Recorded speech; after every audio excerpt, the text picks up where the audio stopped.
മനുഷ്യ ചരിത്രത്തിൽ മനുഷ്യനെ പേടിപ്പിക്കുന്ന അല്ലെങ്കിൽ മനുഷ്യന്റെ കൺട്രോളിൽ നിൽക്കാത്ത പ്രധാനപ്പെട്ട 4 കാര്യങ്ങളാണുള്ളത്. 1 മരണം, 2 രോഗം, 3 പിശാച്, 4 പ്രകൃതി ശക്തികൾ. അതുകൊണ്ട് തന്നെ മനുഷ്യൻ പലപ്പോഴും ദൈവത്തെ കാണുന്നത് ഈ 4 കാര്യങ്ങളെയും നിയന്ത്രിക്കാൻ കഴിവുള്ള അല്ലെങ്കിൽ ഇവയ്ക്ക് മേൽ അധികാരമുള്ള ഒരു ശക്തിയായിട്ടാണ്. ഈ ഒരു കാരണം ഉള്ളതുകൊണ്ടാണ് യേശുവിന്റെ ജീവിതം രേഖപ്പെടുത്തിയ സുവിശേഷകന്മാർ യേശുവിന് ഇവ 4ന്റെ മേലും അധികാരമുണ്ടായിരുന്നതായി പല സ്ഥലങ്ങളിൽ എഴുതിയിരിക്കുന്നത്.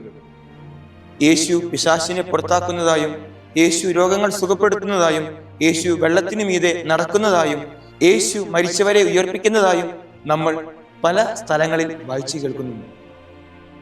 അതുകൊണ്ട് തന്നെ യേശു വെള്ളത്തിനു മീതെ നടക്കുന്ന സംഭവം നമ്മൾ വായിച്ചു കേൾക്കുമ്പോൾ നമ്മൾ ഒന്നാമതായി മനസ്സിലാക്കേണ്ടത് യേശു ദൈവപുത്രനാണ് എന്ന യാഥാർത്ഥ്യമാണ്. നമുക്കെല്ലാവർക്കും ഈ ഒരു ബോധ്യമുണ്ട്. യേശു ദൈവമാണ് എന്ന് നമുക്ക് എല്ലാവർക്കും അറിയാം. എന്നാൽ പലപ്പോഴും നമ്മൾ ഈ ഒരു കാര്യം വിസ്മരിക്കുകയും യേശുവിനുള്ള പ്രാധാന്യം മറന്നു പോവുകയും ചെയ്യാറുണ്ട്. എന്നാൽ ഇന്നത്തെ വചനഭാഗം നമ്മോട് പറയുന്നു, വെള്ളത്തിന് മുകളിലൂടെ നടന്നവൻ ഈ ലോകത്തുള്ള എല്ലാ ശക്തികളെയും നിയന്ത്രിക്കാൻ കഴിവുള്ള ദൈവപുത്രൻ തന്നെയാണ്. രണ്ടാമതായി ഈ വചനഭാഗം നമ്മോട് പറയുന്നത്, ഞാൻ ദൈവപുത്രനായ യേശുവിൽ വിശ്വസിക്കുന്നു. ഇങ്ങനെയൊരു ദൈവം ഉള്ളതുകൊണ്ട് എനിക്കെന്ത് ഗുണമാണുള്ളത്? ഇതിന്റെ ഉത്തരം നമുക്ക് ബൈബിളിൽ കാണാൻ സാധിക്കും.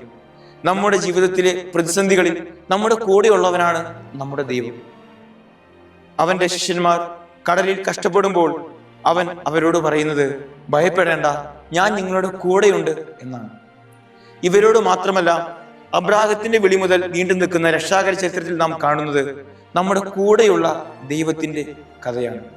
തങ്ങളെ ആക്രമിക്കുവാൻ ഈജിപ്തുകാർ വരുമ്പോൾ മോശ വഴി നീട്ടുകയും കടലിൽ വഴി തുറക്കുകയും ചെയ്യുന്ന ദൈവം, വിശക്കുമ്പോൾ അവർക്ക് മന്ന നൽകുന്ന ദൈവം, രാജാക്കന്മാരായും ന്യായാധിപന്മാരായും പ്രവാചകന്മാരായും അവരെ വഴി നടത്തുന്ന ദൈവം, ഒടുവിൽ മനുഷ്യാവതാരം ചെയ്ത് നമ്മുടെ കൂടെ ആയിരിക്കാൻ ആഗ്രഹിക്കുകയും നമ്മളെ രക്ഷിക്കുകയും ചെയ്യുന്ന ഒരു ദൈവമാണ് നമ്മുടെ ദൈവം.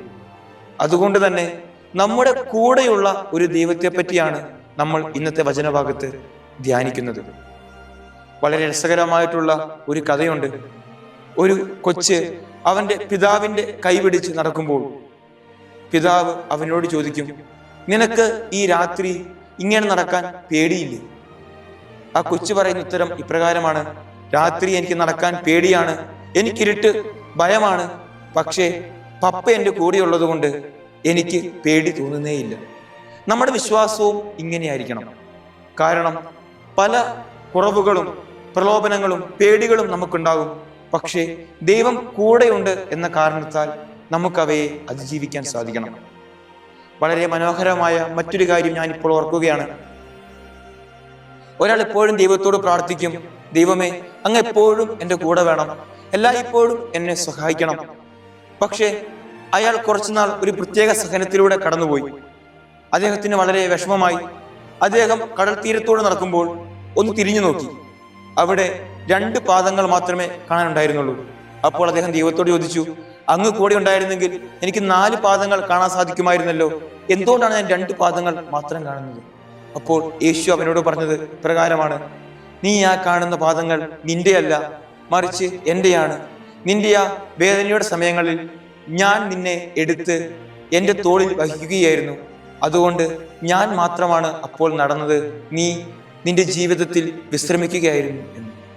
ഇതുപോലെയാണ് നമ്മുടെ ദൈവം. ദൈവം എല്ലായ്പ്പോഴും നമ്മുടെ കൂടെയുണ്ട്. പക്ഷേ നമ്മൾ പലപ്പോഴും ആ ദൈവത്തിന്റെ സ്നേഹം മറക്കുന്നുവെന്നേ ഉള്ളൂ. അതുകൊണ്ട് കടലിന്റെ മുകളിലൂടെ നടന്ന യേശുവിനെ പറ്റി നാം ധ്യാനിക്കുമ്പോൾ നമുക്ക് ചിന്തിക്കാം, പ്രാർത്ഥിക്കാം, കൂടെയുള്ള ദൈവത്തിന്റെ സാന്നിധ്യം മനസ്സിലാക്കി ആ ദൈവത്തെ സ്നേഹിച്ചുകൊണ്ട് ഈ ഭൂമിയിൽ ജീവിക്കാൻ. അതിനായി ദൈവം നമ്മെ സമൃദ്ധമായി അനുഗ്രഹിക്കട്ടെ.